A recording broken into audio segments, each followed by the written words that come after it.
Kita tak perlu bekerja-kerja lain kelas sebelah. Duduk sekelas yang sama. Tuntun mengaji pondok. Seorang tok guru je. Habis. Qala al-musannif rahimahullahu taala. Modul ketiga ialah kitab tasawuf. Juga kita kena tahu target dia. Tasawuf ni untuk, kalau bahasa moden dipanggil integriti, nak melahirkan orang yang mempunyai integriti yang tinggi, integriti yang power, jati diri. Maksud apa? Maksud nak polish, nak bina diri yang sebenar. Sebab diri yang sebenar dia kena bina nafsu kita. Nak betulkan nafsu. Maksudnya nak kena buang yang kata ego dalam diri, kena buang. Nak buang macam mana? Nak kena lawan. Amarah kena lawan, dia masuk sabar. Itu basic. Tapi kita dah naik peringkat pertengahan. Basic kita pernah bagi hati, carilah tempat lain. Kita naik pertengahan dia, iaitu untuk beramal. Dah buang dah sifat yang kotor dalam diri kita, sifat yang tak baik dalam diri kita, kita lawan. Masuk sifat yang baik. Amarah, panah baran, kita masuk lawan dia sehingga boleh sabar. Pejan mata, menggigil rasa nak marah sangat, lawan, sabar. Rasa ego, takabur, rasa ujub, nak tunjuk diri kita, nak tunjuk baik, ataupun ibadat kita nak tunjuk pada orang, lawan. Hanyalah tunjuk pada Allah Ta'ala saja ibadat kita. Cuma naik modul seterusnya, kita nak cantikkan. Dah okey dah, hati kita dah boleh lawan dah. Cuma kita nak belajar lebih lagi. Setiap amalan pula fokus pada amalan. Diri kita dah okey dah boleh dah. Maka kita nak amalan. Macam mana nak sabar? Macam mana nak buat sabar tu macam mana? Macam mana nak panggil, nak buat, nak baca Quran. Tu. Jadi tajuk pertama kita, tajuk pertama apa dia? Yakin. Baru topik pertama kita. Nak yakin, bina keyakinan dalam diri kita. Keyakinan tentang apa?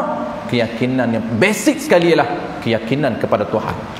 Itu basic. Itu dipanggil benda yang dasar dalam kehidupan kita. Info tentang Tuhan dah belajar? Ya, kita dah belajar tadi. Modul, tapi sebab tu gabung jalin 3 modul ni. Tentang ketuhanan, ciri ketuhanan, kita dah tahu Tuhan ada. Tak ada yang sifat dia kidam, tak ada mula. Sifat dia kekal selama-lama, tak hancur, Allah tak binasa. Sifat dia kudrah, berkuasa, dia boleh buat benda, boleh ada benda. Maka kita nak yakin. Tahu tak? Tahu, tapi keyakinan belum full. Keyakinan belum full. Sebab tu tindakan kita masih belum wow lagi, masih belum powerful lagi. Kenapa? Kerana keyakinan kita masih belum 100%. Bukan keyakinan pada Tuhan tu, Tuhan ada ke tak ada? Ada tak? Bukan yang tu. Yang tu kita dah yakin 100% Tuhan ada. Cuma tahap orang panggil kepercayaan kita. Kita percaya tak Tuhan tengok? Ya. Tahap kepercayaan macam mana? Itu kita nak belajar. Tuhan duk tengok kita, sebab Tuhan, kita tahu sifat Tuhan ni penglihat. Sifat Tuhan pendengar, cakap apa pun Tuhan dengar, buat apa pun Tuhan nampak. Tapi belum orang panggil wow lagi, belum betul-betul. Kalau betul-betul dia pegang, dia percaya betul-betul, apa pun dia nak buat dia rasa gerum. Barulah lahir perasaan gerun, dia nak buat benda yang salah. Dia rasa malu, dia nak buat benda salah. Kenapa? Tuhan dengar, Tuhan tengok, Tuhan tahu. Ni hati dia. Kenapa? Dia yakin. Tu kita bincang. Baik, tengok. Qala al-musannif rahimahullahu ta'ala. Sambungan ni yang ketiga. Daripada 3 perkara yang boleh menambah keyakinan kepada Allah. Tajuk dia muka surat 5. Muka surat 5 ni sambung hari ni, dan bermula sebab yang ketiga. Tu bayu bermula sebab ketiga. Muka surat 5. Sebab ketiga ni sebab apa? 3 sebab yang boleh menambah keyakinan kepada Allah. Ulama ajar macam mana nak cara, tip kita bahasa kita ini, tips untuk menambahkan keyakinan kita kepada Allah lagi. Macam mana cara supaya nak wow lagi? Dah yakin dah, nak menambah lagi keyakinan, bagi mantap betul. Dah power dah, lagi nak bagi powerful. Nak bagi, sebab Kalau apabila powerful keyakinan kita, Allah tengok kita, Allah dengar kita, menyebabkan dia boleh stop perkara yang haram. Dia tahu tak boleh ambil benda orang. Allah nampak. Walaupun orang tak nampak, Allah dengar, tak boleh cakap ikut dan, sebab Allah dengar. Sebab tu dia ada kekuatan untuk jaga setiap tutur perkataan dia, jaga setiap perbuatan haram. Kenapa? Dia tahu. Dia yakin. Orang panggil aura dia sangat tinggi. Ni para ulama ni kita cerita ni, orang panggil semua orang kita cerita jalan untuk nak menjadi ulama. Maksudnya jalan untuk menjadi orang soleh. Orang soleh ni tuan-puan, dia ada aura yang power. Kita sebab tu kalau kita rasa malas nak buat ibadat, kita rasa macam tak semangat, berdapinlah dengan orang soleh. Ziarah dengan orang soleh. Dia aura dia power. Aura dia boleh menarik kita. Kita rasa duduk kat dia tenang, kita rasa semangat untuk belajar agama, semangat untuk beramal dengan agama. Kenapa? Kerana dia orang ini auranya power. Keyakinan kepada Tuhan sangat powerful. Keyakinan kepada Tuhan sangat powerful. Duduk seorang diri pun tak apa. Dia tak akan buat benda-benda haram. Dia tak akan bercakap benda haram. Sebab dia yakin, aku bercakap Allah dengar. Aku bercakap malaikat rekod. Tak menipu. Tak bercakap benda ikut dan. Tak bercakap benda haram. Tak bercakap benda makruh. Maka kita ni nak tahu tip macam mana untuk menambah keyakinan. Baik, tip yang ketiga. Qala al-musannif rahimahullahu ta'ala, bermula sebab yang ketiga.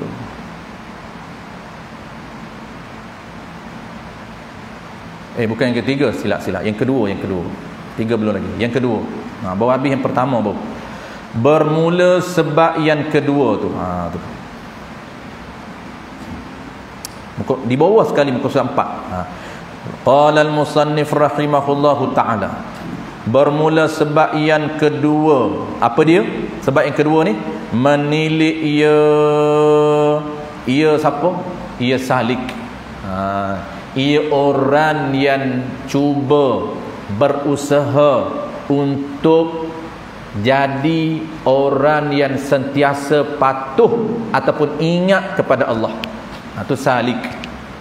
Macam kita ni, orang yang cuba ataupun orang yang sentiasa berusaha untuk jadi orang yang salik, orang yang sentiasa ingat kepada Allah, orang yang nak ingat pada hukum Allah, nak buat hukum yang betul dengan Allah.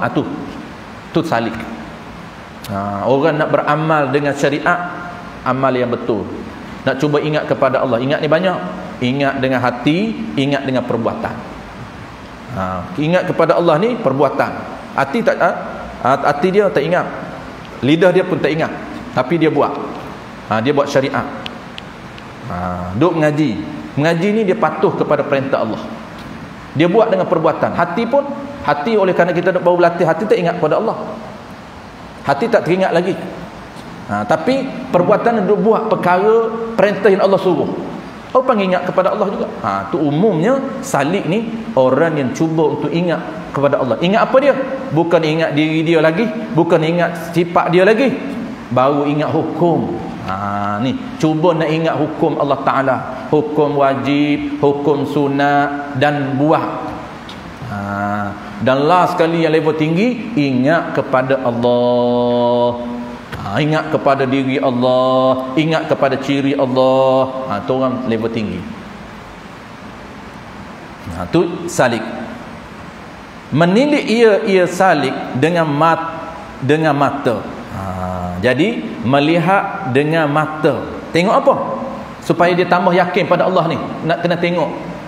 Yang kedua dulu, dia fokus kepada ayat-ayat Quran, pada hadis-hadis Quran, hadis-hadis. Ni bukan dengar, bukan fokus, tapi dia kena tengok. Bukan bukan pendengaran, tapi dia kena view. Tengok, melihat untuk nak menambah keyakinan, nak bagi aura kita rasa yakin, rasa percaya, rasa wow. Tengok apa? Dengan mata tu i'tibar pada alam. Melihat dengan mata i'tibar, yakni nisbah pada alam. Yang ghaib, alam yang ghaib pada langit dan bumi.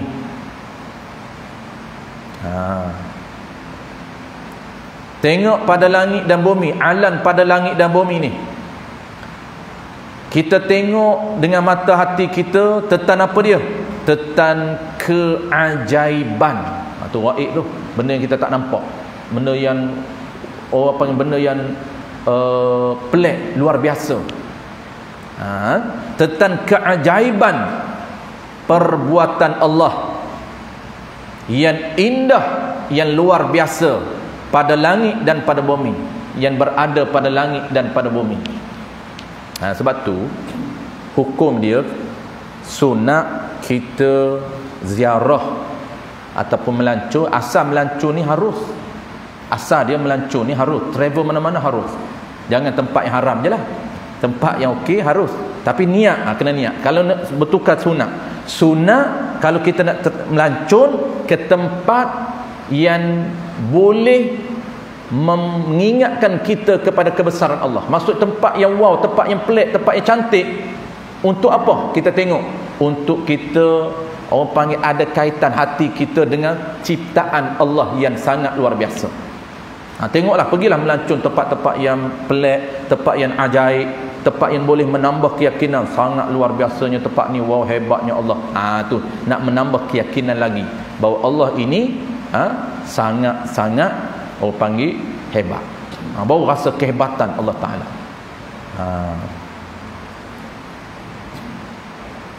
Kita tengok dengan mata tu nisbah pada alam yang gaib.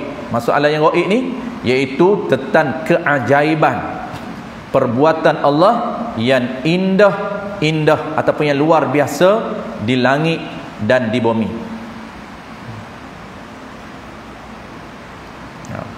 Sebab kita nak tujuan mudah aja. Tujuan dia, tajuk kita nak tambah keyakinan, nak bagi kita rasa hebat, nak bagi timbul rasa hebat. Tu bukan saja mendengar, tapi tip yang kedua kena tengok. Tengok apa dia? Tengok perkara yang luar biasa ataupun keajaiban ciptaan Allah Ta'ala, sama ada di langit ataupun di bumi ataupun di dasar laut. Kalau kita jenis minat, orang panggil menyelam dasar laut, pergilah menyelam dasar laut. Ulama kata dasar laut itu keindahan dia sangat-sangat amazing lagi daripada luar, sangat luar biasa daripada daratan. Kalaulah kita pergi daratan dah hebatlah, kita kata hebat, kita tak pernah tengok benda-benda pelik macam ni, benda yang ajaib macam ni, macam mana Allah cipta. Tu daratan. Maka kita tengok dasar lautan yang tak pernah kita tengok di luar, maksud daratan. Allah cipta, orang panggil, makhluk di dasar laut yang sangat-sangat ajaib, yang tidak ada pada kehidupan dasar, kehidupan luar ataupun kehidupan daratan ini. Itu dia lagi kita rasa hebat. Sebab keyakinan kitanya, tujuan kita tengok suatu ajaib itu supaya kita rasa, nampak dia ada terus berkaitan dengan rasa, nampak supaya menimbulkan perasaan hebat. Hebat apa? Hebatnya kudrah Allah Ta'ala, hebatnya Allah Ta'ala. Itu yang kita nak. Kenapa ulama suruh tengok benda-benda yang cantik, benda yang pelik, benda yang menarik. Sebab tu sunat kita melancun tempat-tempat yang menarik, tempat-tempat yang cantik, supaya kita timbul kehebatan ciptaan Allah Subhanahu Wa Ta'ala. Dia panggil interaksi dengan alam lah. Interaksi dengan alam. Jangan tengok yang tak, dia sunat tengok benda pelik, benda cantik, makruh tengok benda tak cantik. Terbalik. Jangan tengok benda-benda pelik, benda-benda masuk benda pelik, benda yang tak cantik. Dia makruh. Sebab tu makruh tengok babi. Kita babi tu ajak cucu pergi tengok. Jom tengok zoo negara. Tengok apa tu? Tengok babi. Kok anak cucu tak kenal babi? Makruh tengok babi. Bagi tengok gambar sudahlah. Tu ulama kata kalau tengok gambar tak makruh. Sebab gambar dengan diri lain. Koklah cucu kita tak kenal, sepatutnya biar tak kenal pun tak apa. Dia kalau kenal lagi bahaya. Tak kenal pun dia kata menatang babi. Silap sikit babi, cakap kat adik dia. Kenal, dia tak kenal apa babi apa dia. Kalau lagi dia kenal, lagi dia cakap. Tak apa tak kenal. Benda yang buruk, benda yang huduh, benda yang tak suka tengok, makruh, tak payah tengok. Binatang ke, orang gila, makruh tengok orang gila. Kenapa? Benda yang tak cantik, benda yang aib dia, tak payah tengok. Ni duk tengok, gigi, tengok gigi dia, gosok gigi tak? Gila betul ke buat gila? Tak payah cek. Tengok kuku dia, tak payah cek. Sebab tak cantik pada pandangan orang tu, maka makruh kita tengok. Jangan tengok kalau cantik, tengok perempuan cantik sunat apa pula. Tu haram. Itu senarai dah. Senarai benda yang haram tak boleh tengok lah, walaupun cantik mana pun. Tu bahaya tu. Tengok yang tu bahaya tak bahaya dia kesan sebulan duduk dalam ni. Tengok perempuan cantik, tidur pun masuk dalam ni juga. Tu lama tak bagi tengok. Tapi kalau tengok keindahan alam, sunat tengok. Kalau masuk dalam ni pun lagi bagus. Lagi dia rasa wow, hebat ciptaan Allah Ta'ala. Ini duk hari ni mana nak berjalan dah. Dunia di tangan. Nak tengok apa pun buka. Tengok game je lah. Berjalan tak ada dah. Sebab tu ulama dulu dia merantau satu dunia melihat alam ciptaan Allah Ta'ala hebat, travel. Orang Islam dulu, tapi hari ni dia ambil alih orang putih. Orang putih suka travel. Dia round dunia, orang putih. Tengok dunia, tengok budaya orang, tengok culture orang macam mana. Tengok habit orang macam mana. Setiap orang culturenya tak sama, budaya dia tak sama budaya dia. Okey, tengok lagi. Dan pada barang yang menaburkan Allah Ta'ala padanya, pada barang. Kita nak tengok apa dia? Tengok yang gaib pada langit dan bumi tu, dan tengok tu pada barang, pada benda yang menaburkan, yang membongkar oleh Allah Ta'ala padanya, pada barang itu. Membongkar apa? Daripada yang ajaib-ajaib perbuatannya. Apabila kita tengok barang tu, dia boleh membongkar hak kita, boleh menyebabkan kita rasa apa? Ajaib perbuatan, kita rasa hebat perbuatan Allah. Tu makna menabur. Dan yang indah-indah kejadian, samalah, keajaiban perbuatan Allah. Apa benda ajaib itu? Benda yang indah-indah. Dan tafsir, dan yang indah, dan perbuatan yang indah-indah kejadiannya. Dan kepada memberi faedahnya akan yakin. Kita tengok benda tu ada faedah. Untuk apa? Untuk menambah keyakinan kita kepada Allah. Menisyarat dengan firman Allah. Allah isyarat. Mana firman dia? Tu. Sanurihim tu ayatina fil afaq wa fi anfusihim hatta yatabayyana lahum. Lagi annahul haqq. Tengok afaq tu. Artinya selagi kami mempertontonkan akan afaq, akan tanda, alamat, tanda kami pada afaq, pada tepi-tepi langit. Kami memperlihatkan keajaiban, kehebatan ciptaan Allah. Di mana? Pada ufuk, pada tepi-tepi langit. Kita tengok ufuk, warna cantik. Dan pada diri mereka itu, hingga nyata bagi mereka itu bahawasanya Allah Ta'ala itu sebenar. Tengok langit, tengok kaki langit pun dah hebat dah. Tengok diri kita pun rasa hebat. Cuma kita tak kenal diri kita.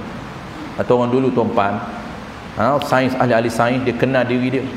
Menyebabkan ramai setengah tu ahli sains masuk Islam dengan sebab kaji diri dia. Keunikan diri ini pun tak mampu kita nak fikir. Dahsyat tak dahsyat perjalanan sistem yang ada dalam diri dan hubung kait antara setiap organ kita. Dia ada ekosistem yang tersendiri, non-stop. Dia panggil usus, gastro-usus, ekosistem usus. Dunia dia ada sistem dia berjalan, dan dia ada kaitan dengan organ lain, sistem lain. Hati, empedu, pankreas, otak, dan dikawal. Sistem otak kita mengawal keseluruhan organ lain yang ada connection dengan otak. Apabila kita kaji, kita kenal diri kita, menimbulkan dahsyatnya bukan biasa-biasa orang yang cipta kita ni. Dahsyat tak dahsyat, hebat tak hebat, siapa dia akan mencari. Batu Alif Sahih masuk Islam. Dahsyat tak dahsyat orang yang owner, nak mencari owner siapa mencipta manusia. Dahsyatnya sistem yang ada dalam tubuh badan manusia, bermula dengan minda dia, dengan sistem emosi dia dan organ-organ lain. Yang organ paling besar sistem jantung dengan usus. Ni sangat penting organ dua ni, dan ada hubung kait. Sebab tu ulama dulu dia cara dia merawat mudah. Dia boleh trace. Apabila simptom keluar penyakit, badan kita dia berinteraksi, cuma kita tak faham. Dia interaksi dengan kita. Oleh kerana kita tak faham, maka kita ignore. Dia dah sakit, dia keluarkan simptom. Sepatut kita kena orang panggil alert, kena bertindak. Macam contoh kita bawa kereta, kan sistem kereta kena tahu. Okey, bateri ni kan dia ada simptom sebelum dia mati. Sebelum innalillah kan dia ada simptom. Tapi kita tak tahu ni, kita main bedah je sampai tersadai tepi jalan. Sebab kita tahu tak kunci on, tekan minyak. Air bateri tak pernah cek, minyak hitam tak pernah cek. Nampak tak? Contohlah. Tak pernah selenggara dia, sebab kita tak kenal. Sedangkan dia boleh interaksi dengan kita. Begitu juga badan kita, dia interaksi. Kalau sakit, itu tanda simptom. Dia mengeluarkan signal kepada owner untuk kenal pasti apa yang perlu kita tangani dia. Kalau sakit kepala, simptom, apa perlu kita buat? Ignore.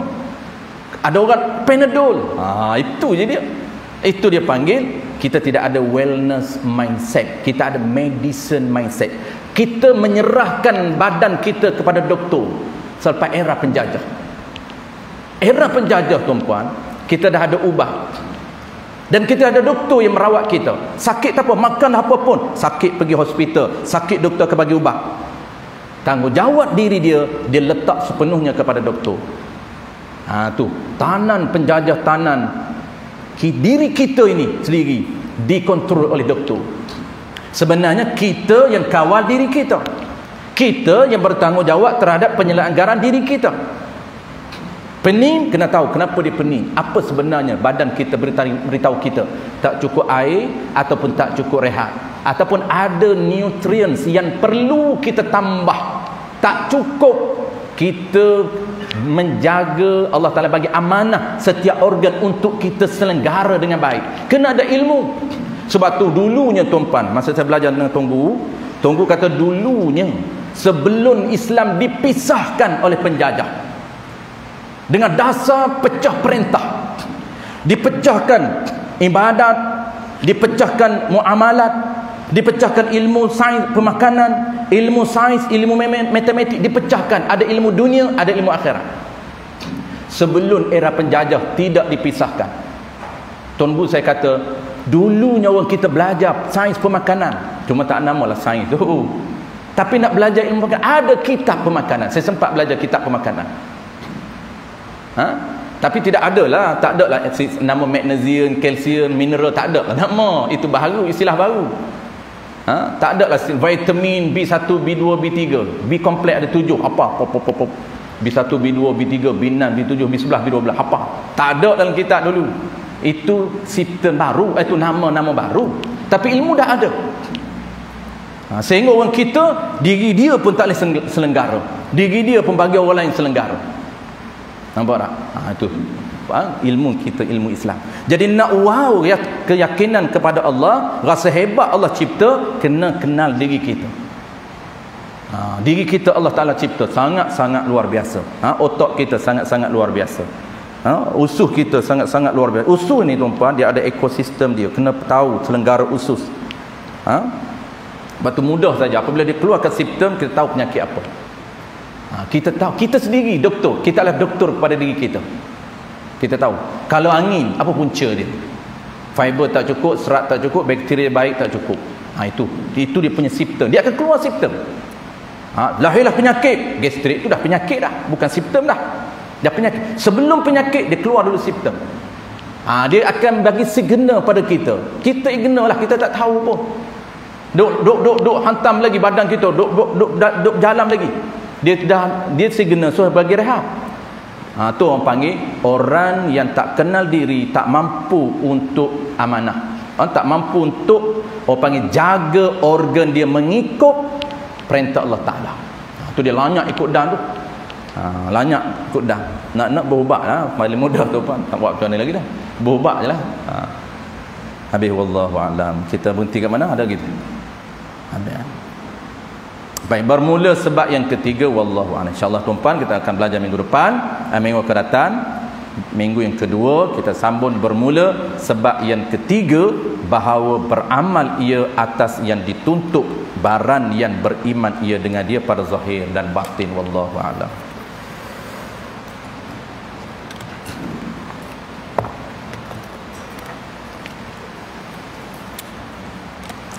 Bismillahirrahmanirrahim. Alhamdulillahirabbil alamin. Wassalatu wassalamu ala asyrafil anbiya'i wal mursalin wa ala alihi wa ashabihi ajma'in. Allahumma faqihna fid din wa 'allimna ta'wil waj'alna minal ulama'il 'amilin waj'alna minal mukhlisin. Wa sallallahu ala sayyidina Muhammadin wa ala alihi wa baraka wa sallam. Walhamdulillahirabbil alamin.